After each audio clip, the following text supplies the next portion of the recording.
minasyaitonirrajim. Bismillahirrahmanirrahim. Assalamualaikum warahmatullahi wabarakatuh. Alhamdulillah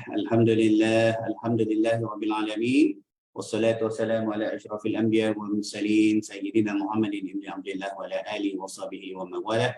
Allahumma shalli ala Muhammad wa ala ali Muhammad kama shallaita ala Ibrahim wa ala ali Ibrahim. وبارك على محمد وعلى ال محمد كما باركت على ابراهيم وعلى ال ابراهيم في العالمين انك حميد مجيد اللهم انا نسالك علما نافعا ورزقا طيبا وعملا متقبلا ودينا قيما ويقينا صادقا وايمانا كاملا امين امين ya rabbal alamin. Amma ba'du. Baik, alhamdulillah tsumma alhamdulillah. Insyaallah hari ini kita bersambung lagi bacaan bersama kita, masih lagi dalam surah Al-Kahfi. Tak banyak dah. Kita dah masuk kepada babak penceritaan, pengajaran yang seterusnya, perjalanan kisah Zulkarnain dan cerita Ya'juj Ma'juj. Nanti insyaAllah ini kita tengok sama ada penerbit pilih tak menceritakan siapa dia Ya'juj Ma'juj ni, daripada silsilah keluarga mana ni. Keluarga Ya'juj Ma'juj ni datang pada tarik jalan yang mana, daerah mana. Semuanya kaum Nabi Adam. Dia bukan makhluk yang berbeza. Tetapi dia daripada satu jalan yang akan kita nampak hari ni, daripada Nabi mana. InsyaAllah ini cerita Ya'juj Ma'juj. Seterusnya perjalanan kisah Al-Kahfi. Alhamdulillah semalam kita dah tamat dah perjalanan cerita Nabi Musa dengan Khidir. Baca kat situ. Baca perjalanan tu, ambil ibrah-ibrah dia. Hari ni kita baca pula cerita Zulkarnain ni. Siapa Zulkarnain, semalam dah ada mukadimah dia. Baca dah Ibn Kathir tu. Siapa dia Zulkarnain tu? Kalau orang minat-minat macam-macam lah kitab kat luar tu. Kitab fiksyen, tak fiksyen, kitab ilmiah, tak ilmiah menceritakan pasal Zulkarnain. Zulkarnain ni Iskandar Zulkarnain ke? Alexander the Great ke? Orang yang minat-minat benda-benda fiksyen-fiksyen macam tu dah suka lah baca. Saya tak minat. Saya tak pandai. Macam-macam kitab kat luar. Yang ringan-ringan, yang berat-berat membicarakan tentang Zulkarnain ni. Ada Tapi kata kunci dia ialah kita diberi amaran bahawa akan tiba satu zaman. Bila tiba zaman tu, maksud dia dah hujung sangat dah. Dah hujung sangat. Nauzubillah. Semua kita tak timpa zaman tu. Tapi kita ni kalau bukan diri kita pun, ahli keluarga kita, silsilah hujung besok dalam silsilah keluarga kita, anak cucu cicit cuek kita, mungkin akan sampai pada zaman tersebut. Zaman kemusnahan. Zaman kemusnahan sebelum turunnya Imam Mahdi dengan Nabi Isa. Itu dah hujung sangat dah. Itu bimbang. Kita ni tak diduga lagi. Kita ni belajar-belajar ni apa pasal? Kita diberi amaran dan amaran-amaran akan tiba satu zaman di mana dugaan dia tu berat. Zaman kita tak berat lagi. Belum berat. Tak ada apa berat ni. Kita ni banyak diduga dengan dunia aja. Kita diduga dengan pasar malam. Kita ramai-ramai pergi pasar malam. Orang azan masjid, kita tak pergi masjid. Kita duga pasar malam. Pasar malam pun kita dah kiam. Kita diduga dengan bola sebiji, campak bola tengah padang kan. Sebelum asar dah masuk stadium dah. Tengok Harimau Melaya. Sebelum asar dah penuh orang stadium kan. Tengok Harimau Melaya. Sebiji bola tengah padang. Kita diduga dengan apa-apa ialah. East Coast Mall, Kuantan Parade, Kuantan City Mall. Kita zaman sekarang diduga dengan budak-budak sekarang ni food hunting. Jalan sana pukul gambar. Jalan sini pukul gambar. Pukul gambar, ambil gambar makan, post. Food hunting. Ada masa kita jalan pusing cari sana. Masjid kat rumah, masjid lain kita tak pergi.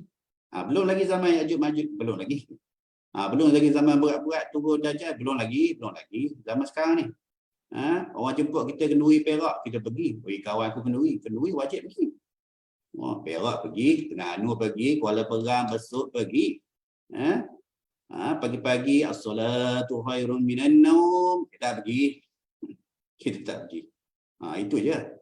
Jadi kita sekarang ni dugaan kita masih lagi dunia. Dunia. Belum lagi dugaan, nauzubillah, kita tak duga dengan sakit. Itu sakit peribadi tu. Peribadi, belum lagi. Biasa duga sakit ni kita ingat Allah. Jadi bab seronok, bab sihat, bab segar bugar ni, tengah muda terang-tantang ni, dunia lah dugaan kita. Itu tujuan dia kita baca cerita-cerita ni. Tujuannya kita baca cerita-cerita. Nabi Musa, Allah lembutkan hati dia, kata ada orang lagi pandai pada kau. Itu Nabi Musa. Kalamullah, boleh cakap dengan Allah tu. Ada orang lagi pandai pada kau. Gitu je. Sabar. Nabi tu. Ini yang mudah-mudahnya lah. Pengajaran mudah-mudah.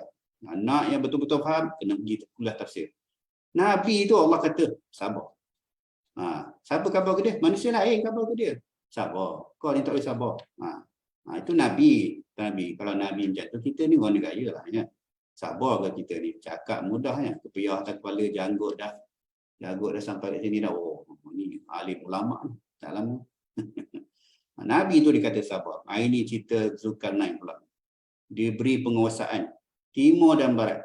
Nanti kalau baca kitab Imam Zahabi, Kabair, dosa-dosa besar. Mula-mula dah cerita. Orang yang pertama, Allah dan Rasul, malaikat tak tengok.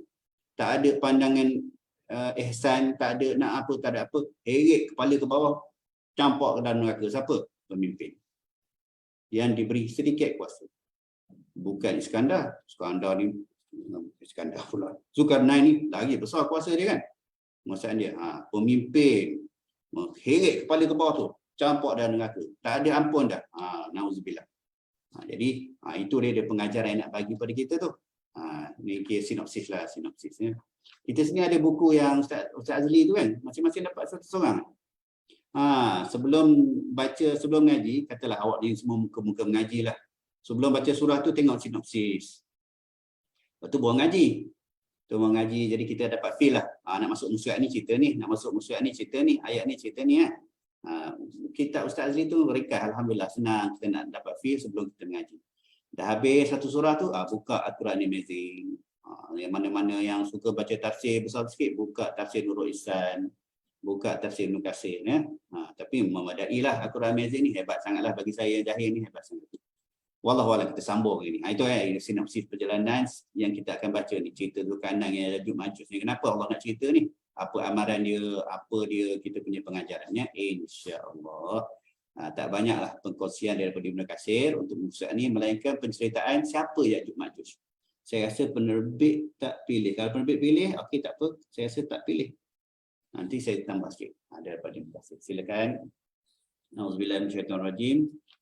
Muka surat 84, ayat 84 97. Juzuk 16 dah kita ya. Juzuk 16. A'udzubillahi minasyaitonirrajim. Inna makkanna lahu fil ardi wa atainahu min kulli syai'in sababa. Wa atba'a sababa hatta iza balagha maghriba syamsi wajadaha taghrubu fi 'ainin jami'ah. Wajadaha taghrubu fi 'ainin jami'atin wajadaha taghrubu fi 'ainin hami'atin. Wajadaha taghrubu fi 'ainin hami'atin wa wajada 'indaha qauman. Qulna ya Zulkarnaini imma an tu'azziba wa imma an tattakhiza fihim husna. Baca pelan-pelan. Ya Zulkarnaini imma an tu'azziba wa imma an balik. Tenang-tenang, jangan berdebar. Qulna ya Zulkarnaini imma tu'azziba wa imma an tattakhiza fihim husna. Qala amma man zalama fasawfa nu'azzibuhu thumma yuraddu ila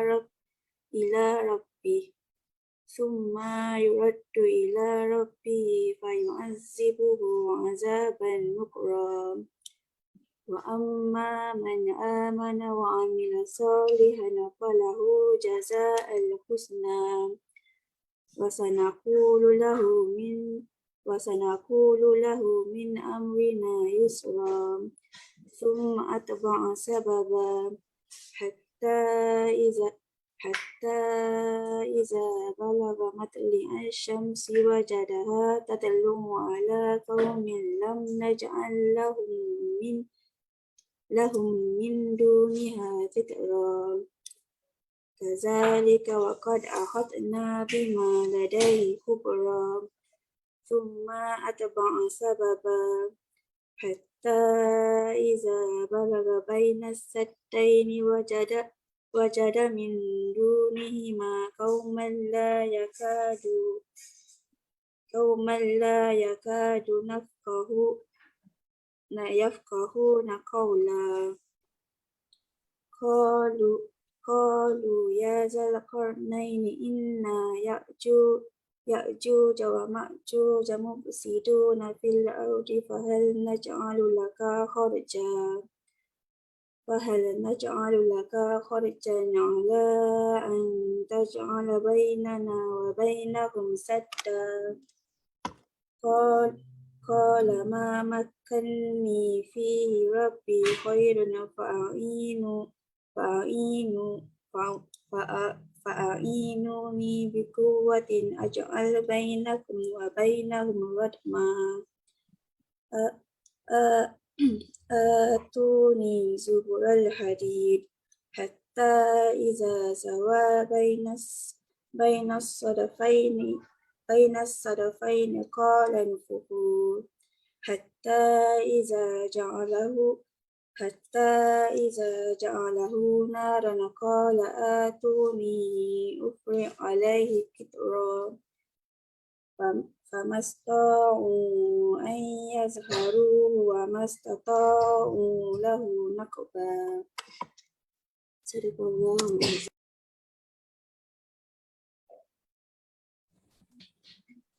Terjemahan, sesungguhnya kami telah memberi kedudukan kepadanya di bumi dan kami telah memberikan jalan kepadanya untuk mencapai setiap sesuatu.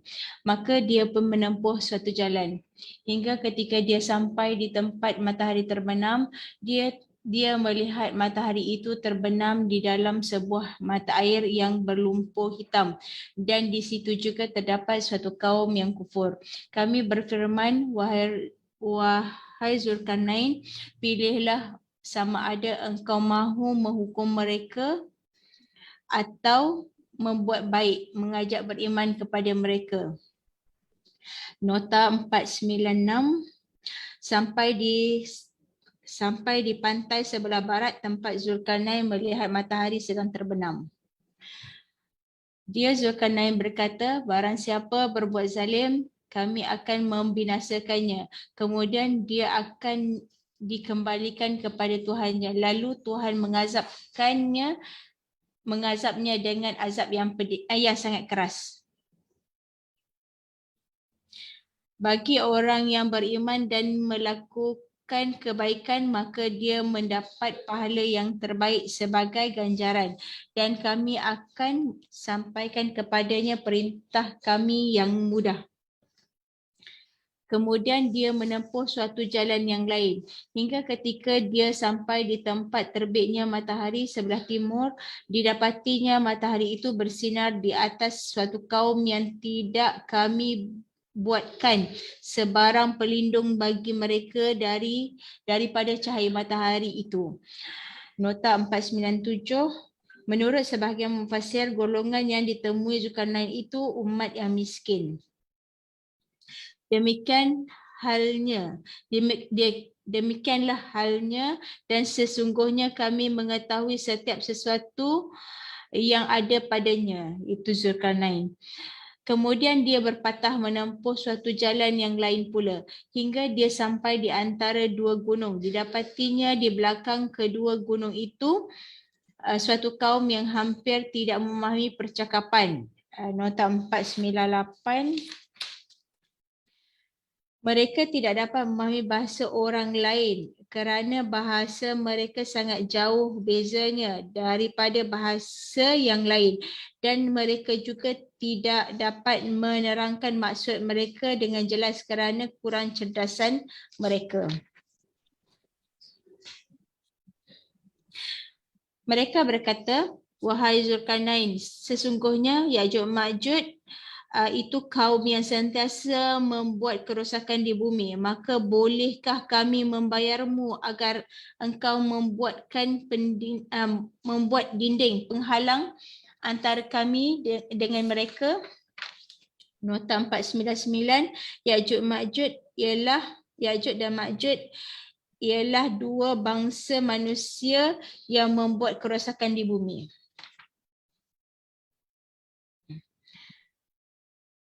Dia iaitu Zulkarnain berkata, apa yang telah dianugerahkan Tuhan kepadaku lebih baik daripada balasanmu, maka bantulah aku dengan kekuatan agar aku dapat membuat dinding penghalang antara kamu dengan mereka.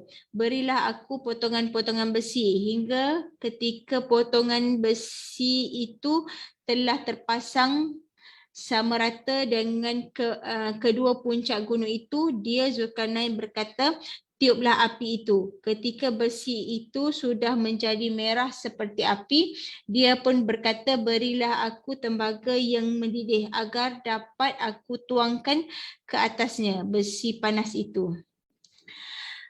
Maka mereka Ya'juj dan Ma'juj tidak dapat mendakinya dan tidak mampu pula untuk menebuknya. Tafsir Jalalain. Qalu ya Dzalqarnaini inna Ya'juja wa Ma'juja. Mereka berkata, hai Zulkarnain, sesungguhnya Ya'juj dan Ma'juj itu, kedua nama ini dikenal dengan nama Ya'juj dan Ma'juj yang merupakan nama ajam di luar bahasa Arab bagi dua kabilah. Oleh itu, Arabnya tidak menerima tanwin.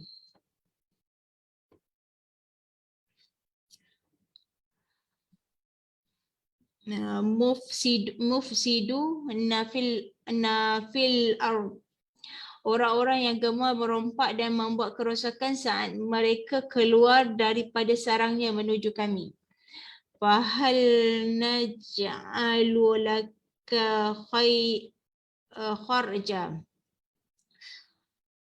Maka kami dapat memberikan upah kepadamu berupa harta. Mengikut suatu qiraat yang lain, lafaz kharjan dibaca kharajan. Tafsir Ibn Kathir. Allah Subhanahu Wa Taala berfirman sambil menceritakan tentang kisah Zulkarnain. Kemudian dia menempuh suatu jalan yang lain lagi. Surah Kahfi ayat 92. Iaitu kemudian dia menempuh suatu jalan di sebelah timur bumi hingga ketika dia sampai di antara dua gunung. Surah Al-Kahfi ayat 93. Iaitu dua gunung yang saling berhadapan. Di antara kedua-duanya ada satu lubang yang daripadanya Ya'juj dan Ma'juj keluar menuju negeri Turki. Di negeri itulah mereka melakukan kerosakan tanaman dan keturunan. Ya'juj dan Ma'juj merupakan keturunan Adam alaihissalam. Imam An-Nawawi rahimahullah mengisahkan dalam kitab Syarh Muslim daripada sebahagian orang bahawa Ya'juj dan Ma'juj itu diciptakan daripada Bani Adam alaihissalam yang keluar dan bercampur dengan tanah. Daripada situlah mereka diciptakan. Jadi kedua-dua makhluk ini termasuk keturunan Adam, tetapi bukan daripada Hawa. Akan tetapi perkataan ini sangat aneh. Tidak berdasarkan dalil baik dalil akal maupun dalil syarak. Kerana itu dalam masalah ini kita tidak perlu bersandar pada cerita yang diada-adakan oleh sebahagian ahli kitab. Wallahu alam. Firman Allah Subhanahu Wa Taala, mereka berkata, wahai Zulkarnain, sungguh Ya'juj dan Ma'juj itu sekumpulan manusia melakukan kerosakan di bumi. Maka bolehkah kami membayarmu upah? Surah Al-Kahfi ayat 94. Ibn Abbas radhiyallahu anhu berkata, upah yang cukup besar maksudnya ialah mereka ingin mengumpulkan harta di antara mereka untuk diberikan kepada Zulkarnain agar dia mahu membuat benteng penghalang antara mereka dengan Ya'juj dan Ma'juj. Zulkarnain menjawab dengan penuh tulus, kebaikan dan bertujuan baik. Apa yang telah dianugerahkan Tuhan kepadaku lebih baik daripada upahmu, iaitu kekuasaan dan kekuatan yang Allah berikan kepadaku itu lebih baik daripada upah yang mereka tawarkan. Sebagaimana ucapan Sulaiman alaihissalam, apakah kamu akan memberi harta kepadaku? Apa yang Allah berikan kepadaku lebih baik daripada apa yang Allah berikan kepadamu, tetapi kamu merasa bangga dengan hadiahmu. Surah An-Nahl ayat 36. Demikian pula perkataan Zulkarnain, apa yang kumiliki lebih baik daripada upah yang kamu tawarkan, tetapi bantulah aku dengan kekuatan, dengan pekerjaan kamu dan peralatan bangunan. Berilah aku potongan-potongan besi hingga ketika potongan besi itu telah terpasang sama rata dengan kedua puncak gunung itu. Dia Zulkarnain berkata, tiuplah api itu. Ketika besi itu sudah menjadi merah seperti api, dia pun berkata, berilah aku tembaga yang mendidih agar kutuangkan ke atasnya besi panas itu. Surah Al-Kahfi ayat 96. Baik, Alhamdulillah. Kita berhenti situ dulu. Yang dipilih oleh penerbit ni hanya sebahagian kecil saja berkenaan dengan penjelasan Zulkarnain dan kisah dia bertemu dengan satu kaum dinamakan Ya'juj Ma'juj. Sikit je. Buka Ibn Katsir tu, baca seterusnya. Memadai dah saya rasa daripada penceritaan Ibn Katsir, dah kita boleh faham dah berkenaan dengan Ya'juj Ma'juj dan cerita Zulkarnain. Raja Zulkarnain, raja yang diberi penguasaan timur dan barat. Raja yang dikatakan ada dua tanduk kat kepalanya ataupun penguasaan timur dan barat. Raja yang Ibn Katsir dikatakan Allah beri dia kelebihan untuk menguasai bahasa. Semua bahasa-bahasa kaum-kaum di bawah naungan dia faham. Dia faham. Melainkan bila dia jumpa Ya'juj Ma'juj. Ya'juj Ma'juj. Siapa dia Ya'juj Ma'juj ni? Penerbit dah pilih dah. Daripada syarah Muslim tu, Imam Nawawi kata diceritakan melalui silsilah Nabi Adam. Nabi Adam. Itu kita tahu. Itu je. Nabi Adam. Kita tengok sebuah hadis daripada hadis sahih. Al-Sahihain, Sahih Muslim, Sahih Bukhari, Rasulullah SAW bersabda, Allahumma salli ala Muhammad. Ini hadis riwayat tak terlibat hadis riwayat mana. Perihal setelah Allah SWT berfirman bercerita pasal Zulkarnain menempuh jalan yang lain, dia kata dia menempuh jalan di belahan timur bumi hingga sampai ke di hadapan kedua bukit itu. Dalam kitab dia tulislah bukit itu kat Armenia lah, dekat mana lah, gitulah. Wallahualam, tak ada siapa tahu, tak ada siapa tahu. Cerita-cerita Israeliat mungkin ada lah. Jadi kalau baca kadang-kadang artikel tulis bukit di Armenia, macam ya kita pun tak tahu kat mana. Kedua bukit, yakni dua buah gunung yang di antara keduanya terdapat satu lubang yang darinya keluar Ya'juj Ma'juj menuju ke negeri Turki. Pada masa tu Ya'juj Ma'juj dah keluar dah, mengalir keluar dah, bertebaran dah. Makhluk ni membuat kerosakan, merosakkan tanaman keturunan. Dia merosakkan bumi lah. Dalam bentuk apa? Wallahualam. Ya'juj Ma'juj masuk dalam keturunan Adam alaihissalam sebagaimana ditegaskan dalam kitab As-Sahihain. Rasulullah SAW bersabda, sesungguhnya Allah berfirman, ini muka surat 298 298 Ibn Katsir. Allah berfirman, hai Adam. Maka Adam menjawab, aku mendengar panggilanmu. Allah berfirman, keluarkan utusan neraka. Apa yang dimaksudkan dengan utusan neraka itu? Adam bertanya. Dia menjawab. Allah menjawab, setiap 1000 orang, 999 di antaranya menuju ke neraka, sedang satu orang lainnya masuk ke syurga. Ini satu bab menceritakan Ya'juj Ma'juj ni 999 nisbah 1 pada ketika itu. Ramai tak ramainya Ya'juj Ma'juj. Nanti kita tengok perihal Ya'juj Ma'juj ni. Maka pada saat itu anak kecil akan berubah. Ini cerita akhir zaman, masa kiamat, nak kiamat. Maka pada saat itu anak kecil akan berubah dan setiap wanita hamil melahirkan kandungannya. Kemudian dia berkata, sesungguhnya kalian adalah dua umat. Cerita Ya'juj Ma'juj dengan kita ni. kalian adalah dua umat, tidak ada keduanya kecuali umat Ya'juj Ma'juj yang mengunguli banyaknya. Jadi banyak menceritakan pasal banyak Ya'juj Ma'juj tu berbanding dengan kita pada akhir zaman. 999 berbanding kita 1. Ditambah riwayat Imam Ahmad, riwayat Samurah, Rasulullah SAW sabda tambahannya, anak Nuh itu ada 3. Ini perihal sasilah siapa Ya'juj Ma'juj ni. Ya, sebab dia kata anak Adam kan. Dia anak Nuh tu ada 3, Sam Abul Arad, Sam ni bapa kepada Arab. Sam, anak Nabi Nuh, Sam. Kemudian Ham, Abu Sudan, bapanya orang Sudan. Pecahnya satu, sasilah genetik lah, Arab. Satu lagi Sudan. Dan satu lagi Yafiz. Yafiz ni Abu Turk. Bapanya orang Turki. Sasilah belah Turki. Jadi Turki ni dia panjang lah. Turki ke, Afghanistan ke, Turkmenistan ke, Kazakhstan, China, Mongol. Sasilah dia begitu. Satu Arab, satu Sudan, Afrika, satu lagi Turki. Sebagian ulama mengatakan mereka iaitu Ya'juj Ma'juj adalah dari keturunan Yafiz Abu Turk.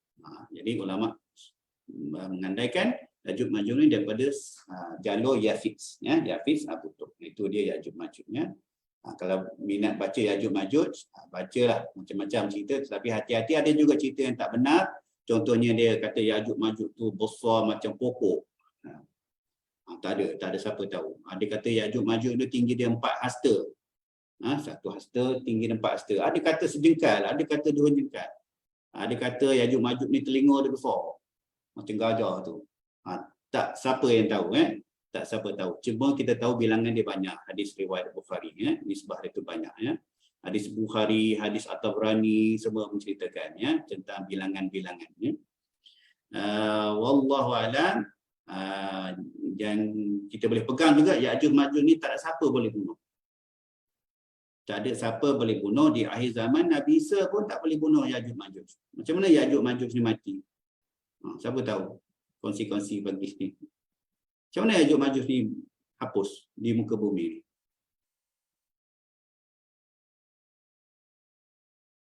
Bom nuklear. Apa? Tak dengar. Apa pandangan jumhur ulama wafilan pagi ni berkenaan macam mana Ya'juj Ma'juj ni yang kuat tak boleh ditewaskan, merosakkan dunia akhir zaman. Nabi Isa pun tak boleh nak bunuh dia. Macam mana nak dihapuskan? Banyak pula tu. Satu Amar ada 999 Ya'juj Ma'juj. Banyak tu meliputi bumi ni. Macam mana? Nabi Isa berdoa. Dia cair tak? Macam mana?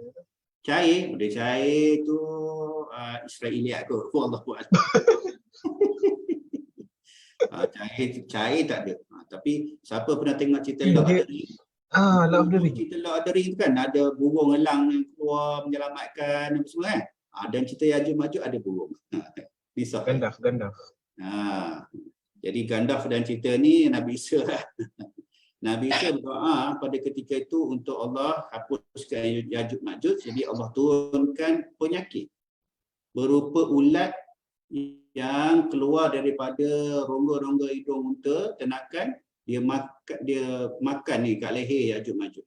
Maka mati serta merta semua sekali on the spot. Macam itulah, macam plague dah. Mati bertebaran mayat-mayat Ya'juj Ma'juj umpama belalang. Siapa pernah tengok belalang yang dekat bendang tu yang beribu-ribu tu kan? Kita tak pernah tengok ni rasanya. Pada hidup awak tak pernah tengok. Masa saya kecil-kecil tu ada belalang kunyit. Kat bendang tu penuh sepenuh-penuhnya. Afrika tu, malapetaka kan, Australia, belalang dia tak nampak dunia kan. Macam itulah, mayat bertebaran, mati. Tak siap lagi cerita Ya'juj Ma'juj ni. Apa dia? Kotor dunia, busuk. Bangkai Ya'juj Ma'juj tu banyak kan, maka Nabi Isa pun berdoa lagi. 3 kali doa. Doa pertama mati. Mati macam mana? Virus. Makan ulat, makan leher. Mati. Doa kedua untuk menghapuskan dunia daripada bangkai Ya'juj Ma'juj. Macam mana nak hapuskan? Tu burung tadi. Allah datangkan burung. Burung apa tak payah tanyalah. Marilah nak kasyaf, nak tengok burung apa. Burung ni lah, muka kita jual lah burung ni dunia. Inilah burung yang akan mengangkat Ya'juj Ma'juj. Maka belilah kita pemata daripada burung ni. Burung datang angkat. Angkat bawa ke mana pun ulama tak tahu. Hapuskan di dunia. Tak habis lagi cerita. Dah mati, bangkai dah hilang, apa lagi? Busuk dunia ni dengan darah dia. Maka doa lagi, maka Allah turunkan hujan yang lebat mensucikan dunia daripada sakit baki masalah Yajuj Majuj ni. Itu yang sahih. Boleh pegang cerita tu Boleh pegang. Kita tahu Yajuj Majuj ni makhluk. Yajuj Majuj ni kuat merosakkan semua benda. Rosak macam mana? Wallahu a'lam. Apalah macam-macam lah orang cerita. Dia lombong sana, dia apa semua macam-macam. Itu tak pastilah tu. Tapi kita tahu akhir zaman dia akan merosakkan dengan kerosakan yang tak pernah kita tengok. Hanya boleh ditewaskan dengan kuasa Allah semata-mata. Kuasa Allah semata-mata menurunkan 3 perkara tadi. Bunuh dia, angkat bangkainya, sucikan dia.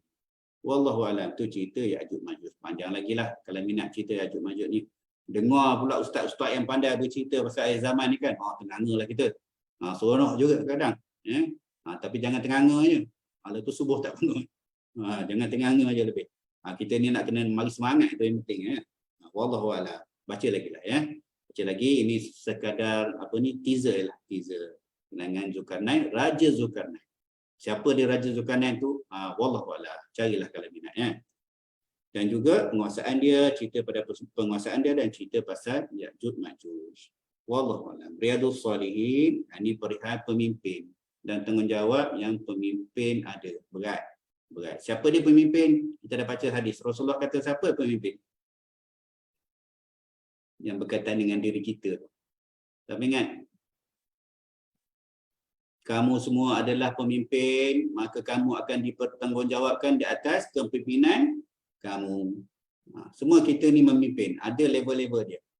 Pimpin anak, isteri, keluarga, syarikat, macam-macam. Silakan. Riyadhus Shalihin. Riyadhus Shalihin. Daripada Abu Sa'id, dia berkata Rasulullah sallallahu alaihi wasallam bersabda, di hari kiamat kelak setiap pengkhianat akan membawa bendera yang dikibarkannya tinggi-tinggi sesuai dengan pengkhianatannya. Ketahuilah tidak ada pengkhianatan yang lebih besar daripada pengkhianatan seorang penguasa terhadap rakyatnya. Hadis riwayat Muslim. Hadis di atas memberi pelajaran. 1. Pengharaman mengkhianati dan melanggar janji, terutama jika hal itu dilakukan seorang pemimpin atau hakim. Tiada hal yang dapat memaksa mereka untuk berbuat khianat sebab mereka memiliki kekuasaan untuk menekan amanat itu. 2. Pengkhianatan yang dilakukan oleh seorang pemimpin atau hakim yang meninggalkan kesan negatif dan menimbulkan kemudaratan bagi masyarakat secara umum. Hadis Nabawi. Daripada Ya'la bin Umayyah radhiyallahu anhu, dia berkata, aku ikut berperang dalam pasukan perang Tabuk saat musim sulit dan itu merupakan amal yang paling berkesan dalam jiwaku. Saat itu aku memiliki seorang upahan yang bertengkar dengan seseorang. Salah seorang daripada mereka menggigit jari lawannya, kemudian ditariknya jari tersebut hingga gigi geraham yang menggigit itu tercabut dan jatuh. Dia pun bergegas menemui Nabi SAW dan baginda tidak menerapkan diat ganti rugi atas gigi geraham yang tanggal itu. Baginda bersabda, apakah dia membiarkan jarinya digigit oleh mulutmu? Aku kira baginda bersabda seperti unta menggigit. Hadis riwayat Al-Bukhari.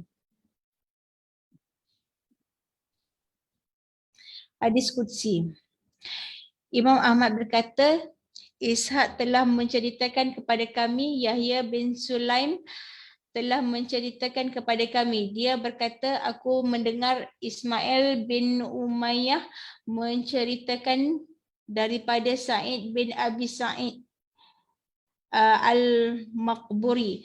Daripada Abu Hurairah, dia berkata Rasulullah sallallahu alaihi wasallam bersabda, Allah Subhanahu wa taala berfirman, 3 golongan yang aku bersengketa dengan mereka pada hari kiamat, dan sesiapa yang bersengketa denganku, maka aku akan memusuhinya. Seorang lelaki yang memberi pemberian dengan namaku, kemudian dia menyelisihkannya. Seorang lelaki yang menjual orang merdeka, kemudian dia memakan hasil penjualannya, dan seorang lelaki yang menyewa seorang pekerja, lalu pekerja itu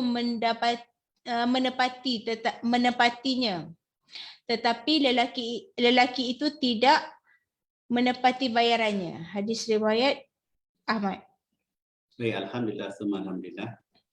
Setelah tamatnya kita pembacaan berkenaan dengan Iskandar dan dia cuma besok ada sikit lagi ya, perjalanan Iskandar, Zulkarnain, sebab Iskandar Zulkarnain.